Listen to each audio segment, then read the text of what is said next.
فرزند زہرا یہ حالات برے ہیں۔ کاشانۂ بصیرت ایک ایسا مکمل یوٹیوب چینل جس پر محروم بصارت کے لیے بالخصوص اور تمام افراد کے لیے بالعموم سینکڑوں کی تعداد میں اسلامی کتب دستیاب ہیں۔ لہذا گزارش ہے کہ آپ اپنی ذمہ داری نبھاتے ہوئے کاشانۂ بصیرت کو سبسکرائب کرنے کے ساتھ ساتھ بیل آئیکن کو پریس کیجیے تاکہ آپ علم کے حصول کے ساتھ ساتھ مذہب اہل بیت کی اشاعت میں بھی اہم کردار ادا کرتے رہیں۔ کاشانۂ بصیرت، کاشانۂ بصیرت، کاشانۂ بصیرت۔ فرزند زہرا یہ حالات برے ہیں۔ اعوذ باللہ من الشیطان الرجیم، بسم اللہ الرحمن الرحیم۔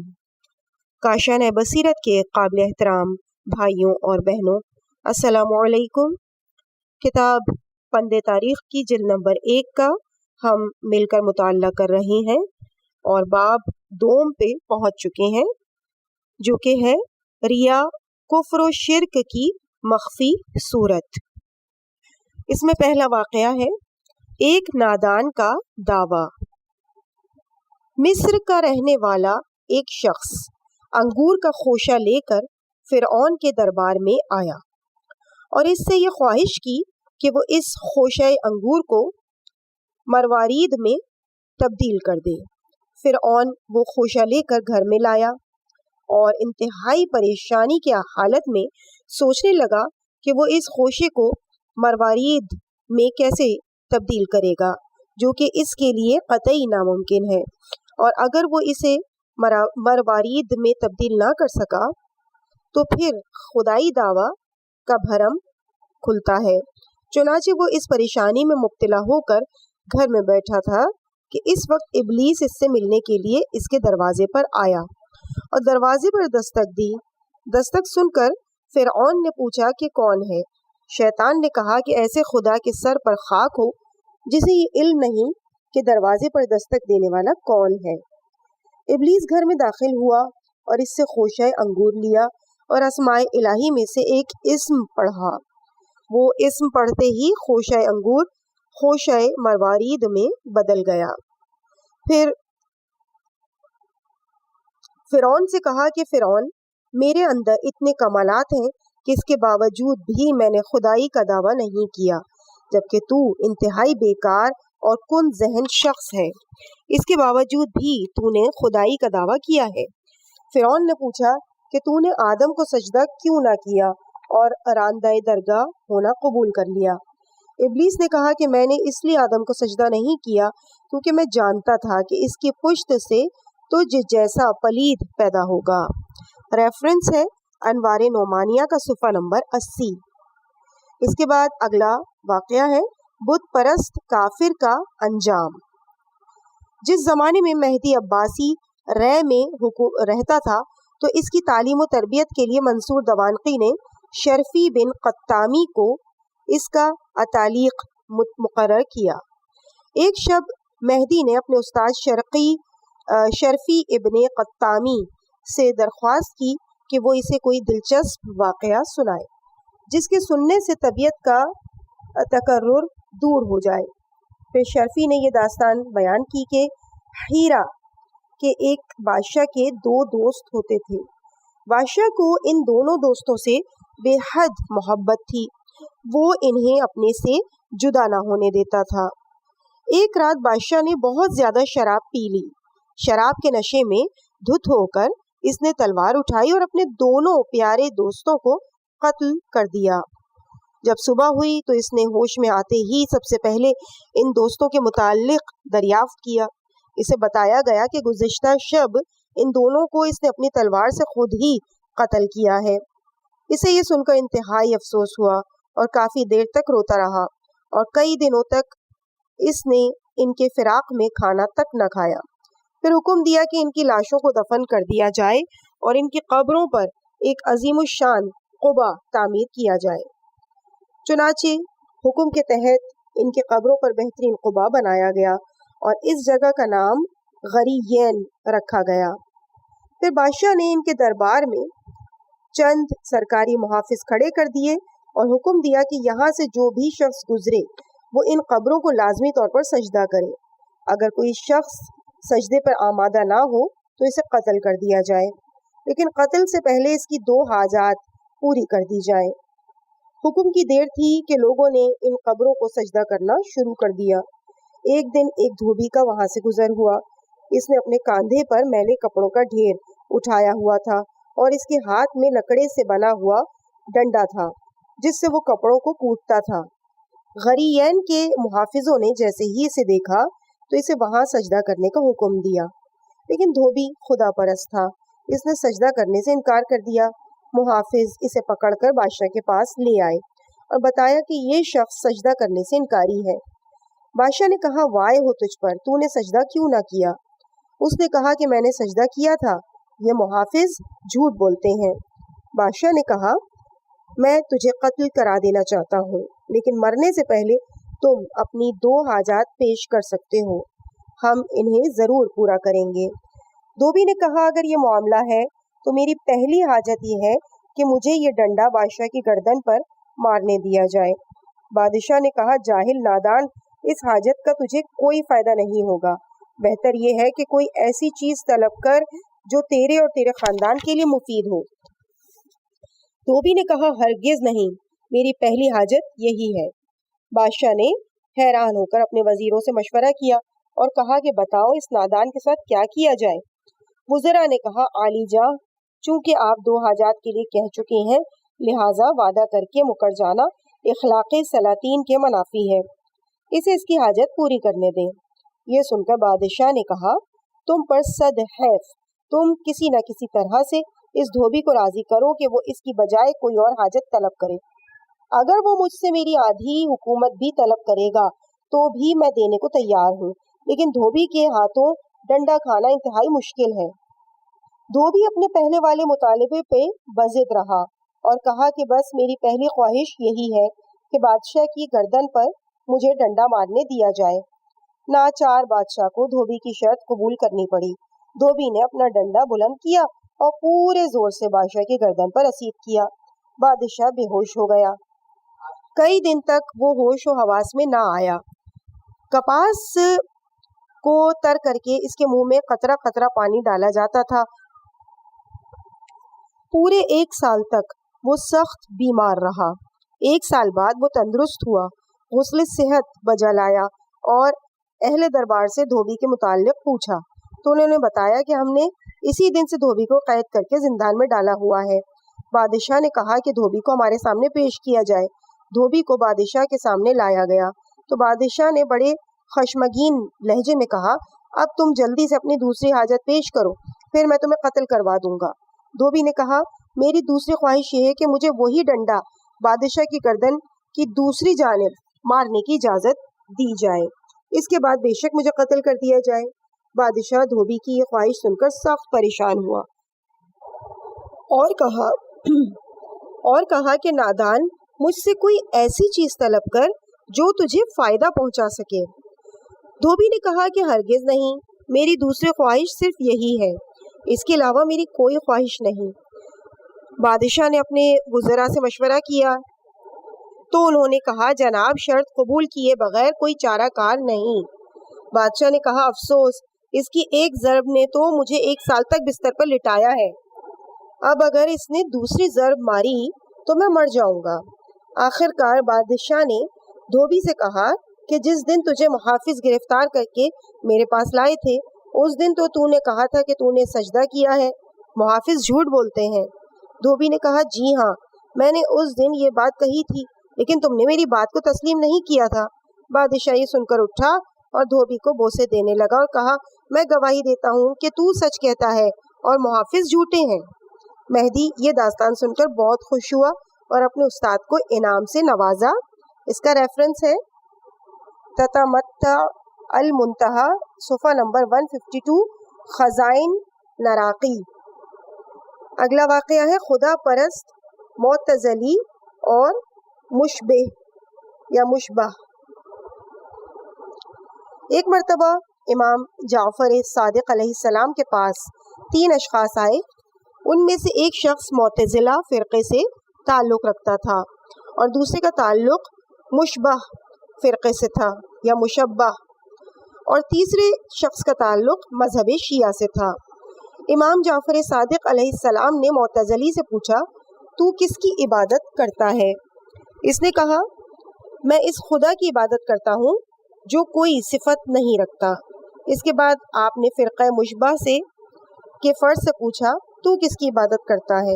اس نے کہا میں اس خدا کی عبادت کرتا ہوں جو صفات محسوسہ رکھتا ہے. بعد ازاں آپ نے مذہب شیعہ کے پیروکار سے پوچھا تو کس کی عبادت کرتا ہے؟ شیعہ نے کہا میں اس خدا کی عبادت کرتا ہوں جس میں صفات کمالیہ پائے جاتے ہیں اور انسان اپنی عقل و ادراک سے اس کی صفات بیان کرنے سے قاصر ہے.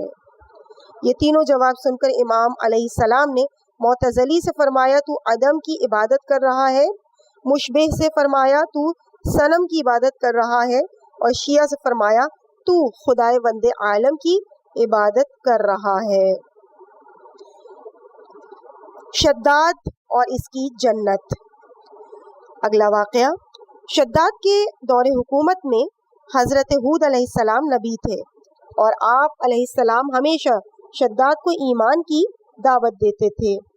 ایک دن شداد نے پوچھا اگر میں تمہارے کہنے پر ایمان لے آؤں تو تمہارا خدا مجھے اس کا کیا بدلہ دے گا؟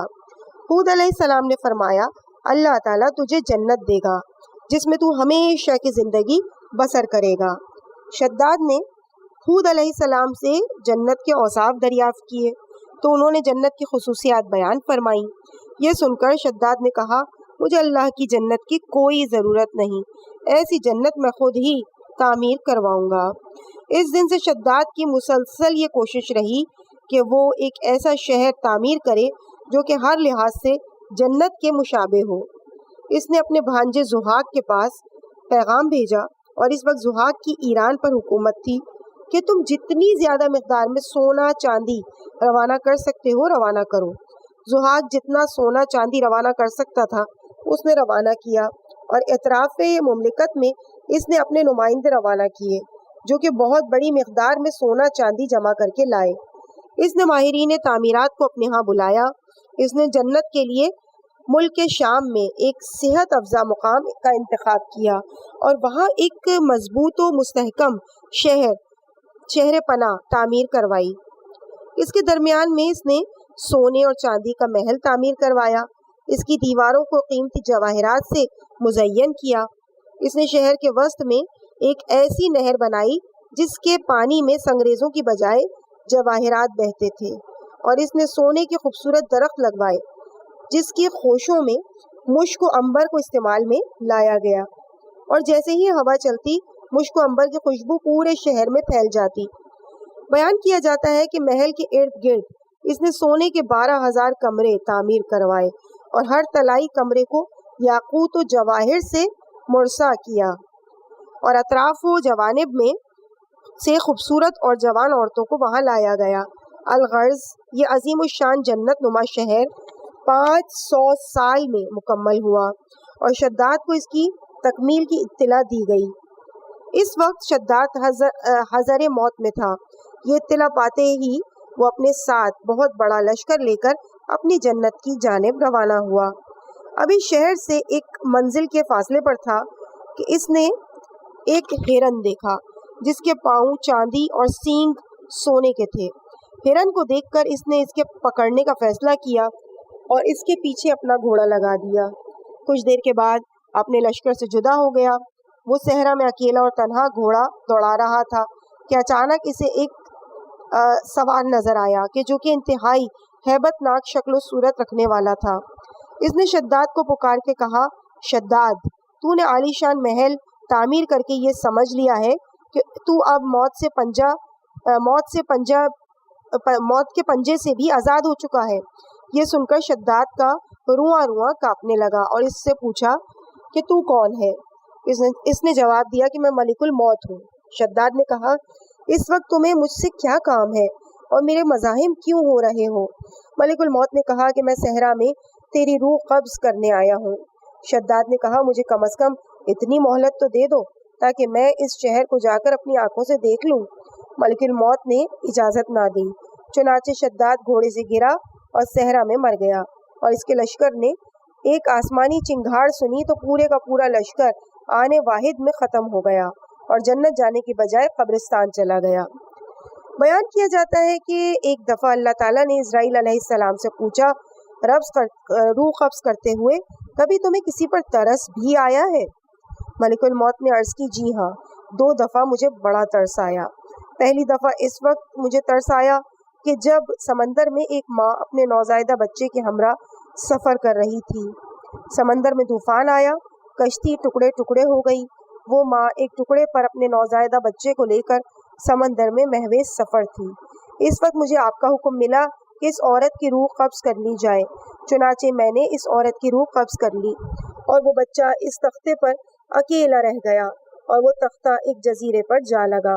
اور دوسری مرتبہ مجھے شداد کی روح قبض کرتے ہوئے ترس آیا، اگرچہ وہ یعنی دشمن خدا تھا، لیکن اس نے بڑی محنت سے جنت تعمیر کروائی تھی اور تو نے اسے دیکھنے کا موقع تک نہ دیا۔ جب ملک الموت دونوں مواقع بیان کر چکا تو اللہ تعالیٰ کی جانب سے صدا آئی کہ ملک الموت، تم نے دونوں مرتبہ ایک ہی شخص پر رحم کیا۔ تختے پر جس بچے کو تم نے دیکھا تھا، ہم نے اس کی پرورش کی، اسے عزت و عظمت دی، اسے اقتدار دیا، اور وہ بدبخت ہمارا منکر بن بیٹھا اور ہماری جنت کے مقابلے میں اپنی جنت تیار کرنے لگا۔ در حقیقت شداد ہی وہ نوزائیدہ بچہ تھا کہ جس کی ماں کی تم نے روح قبض کی تھی۔ خدا کے انکار کا یہ نتیجہ تو دنیا میں ہے، اور آخرت کا عذاب اس سے کہیں زیادہ ہے۔ ریفرنس روضۃ الصفا۔ اگلا واقعہ ریاکار اور قیامت۔ جناب رسالت مآب صلی اللہ علیہ وآلہ وسلم کا فرمان ہے کہ قیامت کے دن سب سے پہلے 3 افراد کو بارگاہ خداوندی میں پیش کیا جائے گا، اور وہ یہ لوگ ہیں: نمبر 1، جس نے قرآن حفظ کیا ہو، نمبر 2، جس نے راہ خدا میں جہاد کیا ہوگا، نمبر 3، دولت مند شخص۔ خداوند عالم پہلے قرآن کے قاری کو فرمائے گا کہ میں نے تیرے لیے قرآن کو آسان بنایا تھا، تو نے قرآن یاد کرنے کے بعد کیا کیا؟ اس وقت وہ جواب دے گا کہ خدایا، میں دن رات قرآن پڑھا کرتا تھا۔ خداوند عالم فرمائے گا، تو جھوٹا ہے، اور فرشتے بھی کہیں گے کہ تو جھوٹا ہے، تو اس لیے قرآن پڑھا کرتا تھا کہ لوگ تیری تعریف کریں اور کہیں کہ فلاں شخص قاری ہے، تجھے تیری نیت کے مطابق دنیا میں اس کا اجر مل چکا ہے۔ اس کے بعد خداوند عالم دولت مند شخص سے فرمائے گا، میں نے تجھے وسعت رزق سے نوازا تھا، تجھے کسی کا محتاج نہیں بنایا تھا، تم نے اس دولت سے کیا کیا؟ دولت مند شخص عرض کرے گا، پروردگار، تو نے مجھے دولت سے نوازا تھا، میں پوری زندگی صلہ رحمی کرتا رہا اور تیری راہ میں دولت خرچ کرتا رہا۔ آواز قدرت آئے گی، تو جھوٹا ہے، فرشتے بھی کہیں گے تو جھوٹا ہے، تو اس لیے فیاضی اور سخاوت کرتا تھا کہ لوگ تیرے متعلق کہیں گے کہ فلاں شخص بڑا سخی ہے، تیری نیت کے مطابق دنیا میں تجھے یہ اجر مل چکا ہے۔ اس کے بعد اللہ تعالیٰ جنگجو مجاہد سے خطاب فرمائے گا، تو نے دنیا میں کیا کیا؟ وہ عرض کرے گا، خدایا، تو نے جہاد کا حکم دیا تھا، میں نے تیرے حکم پر جہاد کیا۔ اس وقت اسے آواز قدرت سنائی دے گی، تو جھوٹا ہے، اور فرشتے بھی کہیں گے کہ تو جھوٹا ہے، تو نے میری رضا کے جذبے کے تحت جہاد نہیں کیا تھا، تو اس لیے جنگوں میں شریک ہوتا تھا کہ لوگ تیری جرت و شجاعت کی تعریف کریں گے، اور تیرا یہ مقصد دنیا میں تجھے مل چکا ہے۔ جناب رسول خدا صلی اللہ علیہ وآلہ وسلم فرماتے تھے، انہی گروہوں کے ذریعے سے آتش جہنم کو بھڑکایا جائے گا۔ ریفرنس انوار نعمانیہ، صفحہ 251، اسرار الصلاح، سہید ثانی یا شہید ثانی، یہاں پہ شاید کہ نقطے مس ہیں۔ اس کے بعد اگلا واقعہ ہے ریا سے بچنے کی ایک مثال۔ ایک دن جناب عبداللہ شستری شیخ بہائی کی ملاقات کے لیے ان کے گھر گئے اور کچھ دیر شیخ بہائی کے ہاں بیٹھے رہے۔ اسی اثنا میں اذان ہو گئی۔ شیخ بہائی نے عبداللہ شستری سے امامت نماز کی درخواست کی اور شوق ظاہر کیا کہ وہ ان کی افتتاح میں نماز پڑھنا چاہتے ہیں۔ عبداللہ شستری نے کچھ دیر غور و فکر کیا اور امامت سے معذوری کا اظہار کر کے اپنے گھر واپس آ گئے۔ کسی نے ان سے دریافت کیا کہ آپ نے اس دن شیخ بہائی کی درخواست کو قبول کیوں نہیں کیا تھا، تو انہوں نے جواب دیا کہ جب شیخ بہائی نے مجھے امامت نماز کا حکم دیا تو میں نے اپنے نفس میں ایک قسم کا تغیر پایا اور مجھ میں ایک طرح کی خود پسندی پیدا ہونے لگی کہ شیخ بہائی جیسے بزرگ میری اقتداء میں نماز پڑھنے کو اپنے لیے باعث افتخار سمجھتے ہیں۔ چنانچہ میں اسی خود پسندی اور ریا کے ڈر سے اپنے گھر واپس چلا آیا۔ ریفرنس ہے روضۃ الجنات صفحہ نمبر 366۔ اگلا واقعہ ریا کتنا مخفی ہوتا ہے۔ ایک عابد شخص نے اپنی 30 سالہ نماز کا اعادہ کیا، اور وہ بھی ایسی 30 سالہ نماز کو اس نے دوبارہ پڑھا جسے وہ جماعت کی صف اول میں ادا کر چکا تھا۔ جب اس سے اس کا سبب دریافت کیا گیا تو اس نے کہا کہ 30 سال تک میں متواتر صف اول میں با جماعت نماز ادا کرتا رہا، لیکن ایک دن کسی وجہ سے مجھے دیر ہو گئی۔ جب میں مسجد میں پہنچا تو صف اول پر ہو چکی تھی۔ مجھے دوسری صف میں کھڑا ہونا پڑا، اور جیسے ہی میں دوسری صف میں کھڑا ہوا تو مجھے ایک طرح کی شرمندگی سے محسوس ہوئی کہ ہمیشہ صف اول میں کھڑا ہونے والا شخص دوسری صف میں کچھ اچھا نہیں لگتا۔ اسی سے مجھے اندازہ ہو گیا کہ میری 30 سالہ نمازوں میں خود پسندی اور ریاکاری کا عنصر شامل تھا، اسی لیے میں نے ان نمازوں کا اعادہ کیا۔ ریفرنس کشکول شیخ بہائی صفحہ نمبر 5۔ اگلا واقعہ ہے ریاکار عابد۔ بنی اسرائیل میں ایک عابد ہوا کرتا تھا کہ جس نے سال ہر سال خداوند تعالیٰ کی عبادت کی تھی۔ ایک مرتبہ اس نے اللہ تعالیٰ سے درخواست کی کہ اسے اس کا مقام دکھایا جائے۔ اگر میرے عمل مقبول ہوں گے تو پھر میں اور زیادہ محنت سے نیک عمل بجا لاؤں گا، اور اگر وہ تیری رضا کے مطابق نہ ہوئے تو مزید عبادت و زہد کے ذریعے سے ان کی تلافی کروں گا۔ خواب میں اسے یہ جواب سنائی دیا کہ اللہ کے نزدیک تیرا کوئی نیک عمل موجود نہیں، کیونکہ تو نے جب بھی کوئی نیک کام کیا تو لوگوں کو اس سے آگاہ کیا، اور تیری جزا بس یہی ہے کہ لوگوں نے تیرے اعمال کی تعریف کر دی۔ عابد کو اپنی کوتاہی پر شرمندگی ہوئی، چنانچہ چند دن کے بعد اسے خواب میں بتایا گیا کہ اپنی جان کو دوزخ سے بچانا چاہتے ہو تو اپنے جسم کی تمام رگوں کی مقدار میں روزانہ صدقہ دو۔ اس نے عرض کی خدایا تو بہتر جانتا ہے کہ میں مفلس انسان ہوں، میرے پاس اتنی دولت نہیں کہ اپنی رگوں کی مقدار میں روزانہ صدقہ دے سکوں۔ اسے جواب سنائی دیا گیا کہ ہم کسی کی طاقت سے زیادہ اسے تکلیف نہیں دیتے، چنانچہ تم روزانہ 360 مرتبہ سبحان اللہ والحمد للہ ولا الہ الا اللہ واللہ اکبر ولا حول ولا قوت الا باللہ پڑھا کرو۔ ہر کلمہ تمہاری ہر رگ کا صدقہ شمار ہوگا۔ عابد یہ سن کر بہت خوش ہوا اور کہا خدایا مجھے اس سے زیادہ پڑھنے کا حکم دیا ہوتا۔ تو آواز آئی اس مقدار سے جتنا زیادہ پڑھو گے تمہارے اجر میں اضافہ ہوگا۔ ریفرنس بہار الانوار جلد نمبر 18 صفحہ نمبر 523، نقل از دعوات راوندی۔ اگلا واقعہ بہت ہی غمگین ہوا۔ سید نعمت اللہ جزائری انوار نعمانیہ کے صفحہ نمبر 251 پر رقم تراز ہے۔ ایک شخص کو ریاکاری کی عادت تھی، وہ اپنی تمام تر عبادت لوگوں کے دکھانے کے لیے کیا کرتا تھا۔ ایک دفعہ اس نے اپنے دل میں سوچا کہ پوری زندگی تو میں نے ریاکاری کی عبادت کی ہے، ایک رات ریا سے مبرہ ہو کر بھی عبادت کر لوں۔ اس نے دل میں فیصلہ کیا کہ فلاں محلے میں ایک ویران سی مسجد ہے، آج رات میں وہاں جا کر نماز پڑھوں گا۔ جیسے ہی لوگوں کی آمد و رفت موقوف ہوئی وہ اس مسجد میں چلا گیا اور وہاں خلوت میں جا کر نمازیں پڑھنے لگا۔ اسی اثنا میں اس نے مسجد کے دروازہ کھلنے کی صدا سنی تو جذبہ ریا سے سرشار ہوا اور دل میں کہا کہ چلو اچھا ہے، اس محلے والے میری نماز سے واقف نہ تھے، کوئی نہ کوئی تو اس مسجد میں آ ہی گیا جو میری نمازیں دیکھے گا اور لوگوں کو میرے زہد و تقوی کی اطلاع دے گا۔